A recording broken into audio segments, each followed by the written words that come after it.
abraçar. Mesmo assim do meu beijo irás te lembrar. Sorrirão os teus olhos para mim. Baby, eu vou amar-te a ti desde o princípio ao fim. E baby, eu sei, vou amar-te assim como quando te conheci. E eu estou a pensar que misteriosamente o amor encontrei. Bonjour, c'est Amélie du blog Famille Épanouie. Aujourd'hui, on va discuter du budget des vacances que l'on alloue, combien ça nous coûte pour partir comme ça quelques jours à Lisbonne, combien ça coûte d'une manière générale, est-ce que ça coûte cher, est-ce que ça coûte pas cher. Alors après, ça c'est une question d'appréciation personnelle bien évidemment, mais en tout cas je vais te dire combien ça nous a coûté, combien on dépense, enfin bref, je vais te raconter le budget de notre petit séjour à Lisbonne. Et puis, je vais aussi te donner des petits conseils pour pouvoir soit économiser, on va dire, pour avoir une approche comme ça, partir en vacances, partir en voyage, partir en déplacement. Et puis aussi, comment faire pour trouver les bons plans, comment pouvoir voyager le moins cher possible. Il y a un truc que j'ai entendu cet été, je l'ai entendu, enfin non, je l'ai lu quelque part, je ne sais plus où, ni la citation exacte. Donc si quelqu'un la connaît, il peut me la mettre dans les commentaires, je serais contente de savoir qui c'est qui l'a écrit et je serais aussi contente de la connaître mot pour mot. Mais en gros, l'idée c'était ça, l'idée c'était de se dire, si tu veux investir dans des trucs rentables dans ta vie, investis dans les voyages et dans les livres. Et ça m'a marqué parce qu'évidemment, nous on lit énormément, enfin je lis énormément, Fabien aussi lit énormément, les enfants aussi, j'achète beaucoup de livres pour les enfants et puis on aime voyager. Donc en gros, c'est un peu les deux choses dans lesquelles on investit énormément. Et je trouve que ça résume assez bien l'ouverture d'esprit qu'il est intéressant d'avoir pour appréhender le monde dans lequel on vit. Il y a pas mal de choses en fait qu'on découvre à travers les livres et à travers les voyages.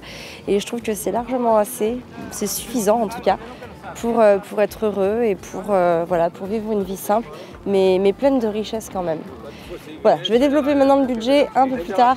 On va se faire un petit tour avant par ici. Là, on est près du Christ de Lisbonne. Donc, derrière moi, on voit tout Lisbonne.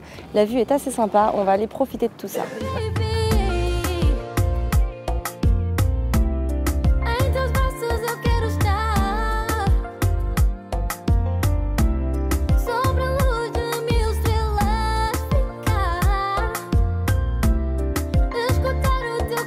Castello.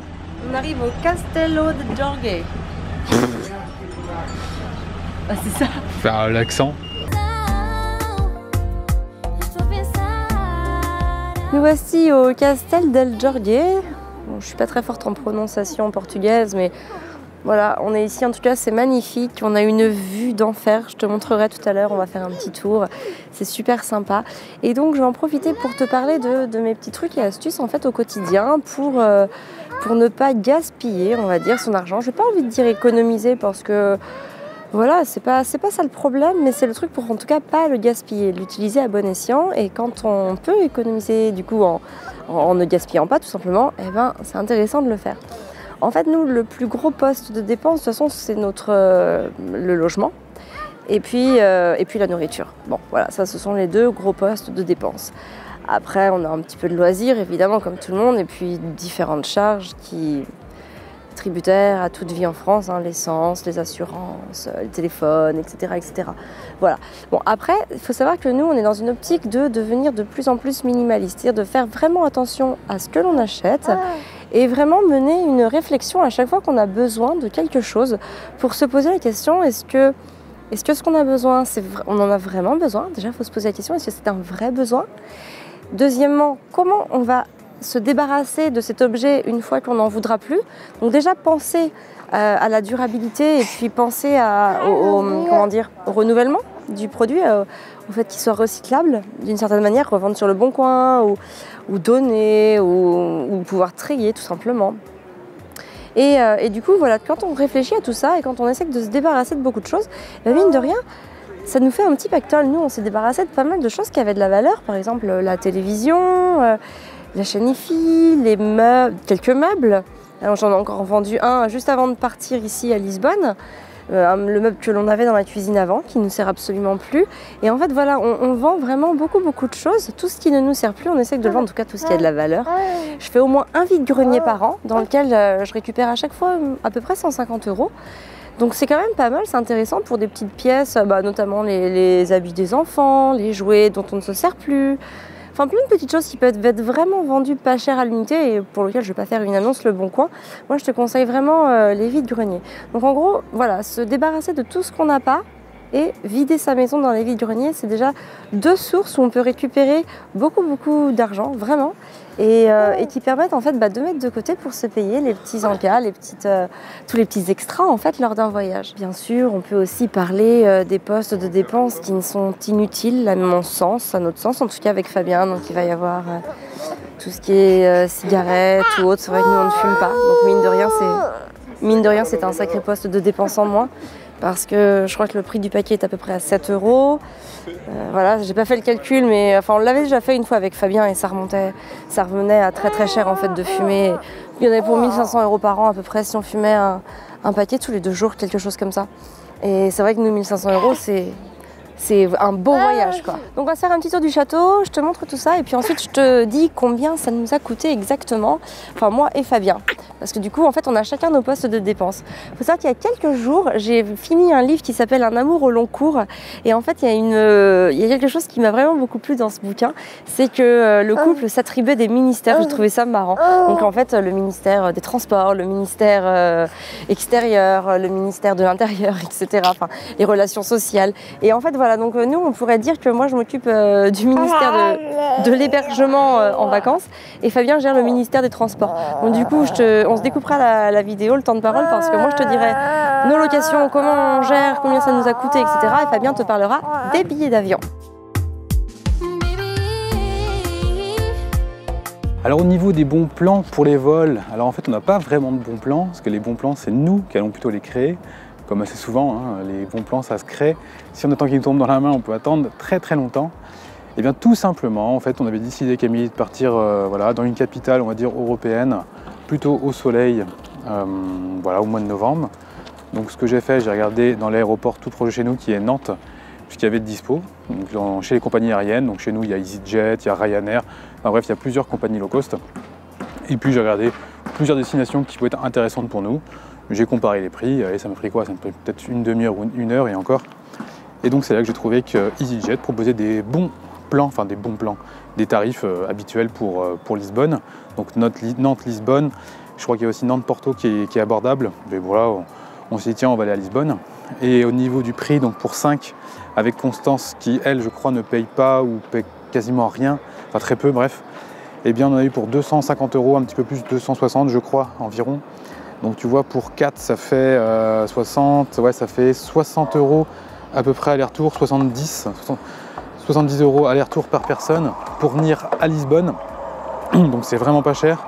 À ce prix là je suis même pas sûr qu'en voiture ça vaille le coup. C'est-à-dire que je pense que ça coûterait plus cher de venir en voiture en comptant l'essence, le péage et sans compter bien évidemment l'usure de la voiture.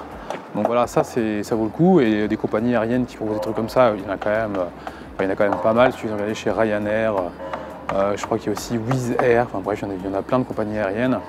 Et donc voilà, tout simplement, on a regardé. S'il n'y avait rien eu, eh ben, on ne serait pas parti ou on aurait décalé. Parce que nous, on a l'avantage de choisir un petit peu nos dates de départ. Donc ça joue. Donc c'est sûr que si on était parti en week-end, ça aurait coûté plus cher. Là, je crois qu'il y avait 2 vols le lundi pour Lisbonne. J'ai pris celui le moins cher, qui était le soir. Forcément, le soir, on perd une journée, donc les gens préfèrent prendre plutôt un vol en milieu de journée. Donc voilà pour le bon plan, on va dire le bon plan vol.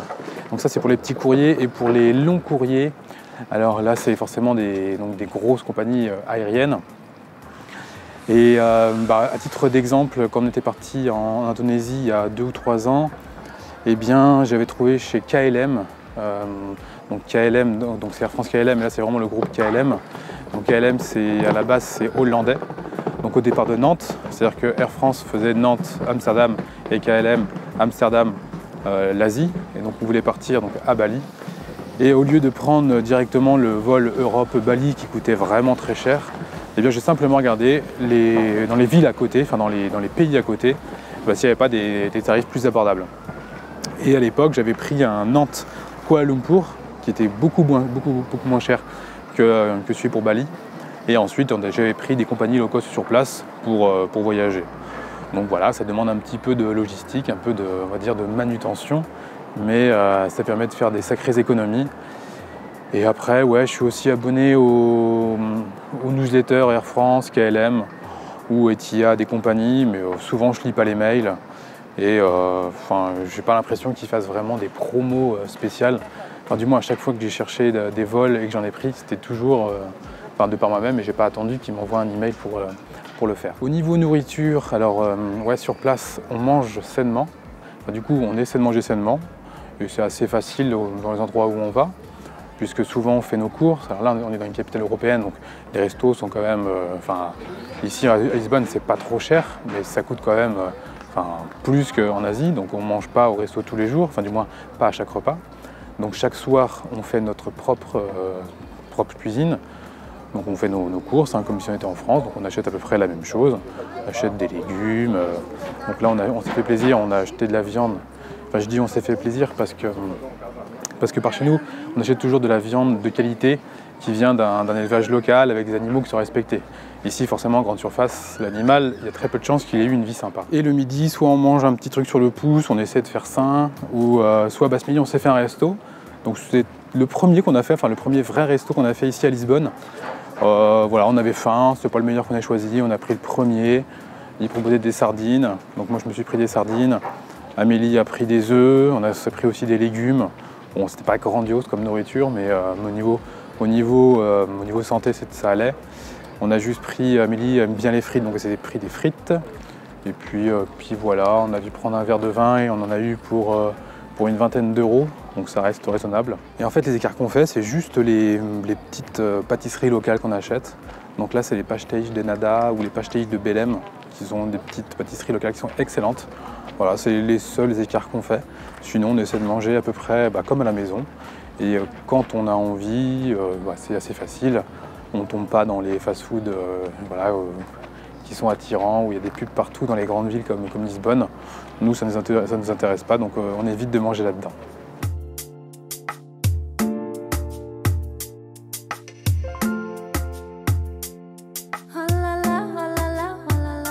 Alors au niveau de l'hébergement, c'est en général moi qui choisis les hébergements. Et je vais tout simplement sur le site Airbnb, quand on est en tout cas comme ça à l'étranger, mais qu'on reste en Europe. J'aime bien ce site. Alors il y a le seul inconvénient, c'est qu'ils ont des frais quand même qui sont assez conséquents au final. Mais à côté de ça, il y a des avis qui nous permettent d'envisager la location où on va aller. Ça donne un bon ordre d'idée. Et puis je trouve que l'appli est tout simplement bien faite. Donc là, en fait, pour Lisbonne, j'ai choisi une location en plein centre de Lisbonne. On est vraiment juste à côté d'ailleurs du château, à côté d'un super beau belvédère, le belvédère de Senhora do Monte. Et du coup, on paye à peu près 54 € par nuit. En sachant que ce qui est intéressant de prendre, en tout cas avec ce type de location, c'est qu'en fait il y a toutes les commodités. C'est-à-dire qu'il y a les serviettes de toilette, il y a les draps, et puis aussi il y a toutes les premiers nécessaires de cuisine. Par exemple l'huile d'olive, quelques condiments, des sachets de thé, du café. Donc aussi il faut prévoir que ça fait beaucoup de dépenses en moins à gérer, en tout cas à avoir.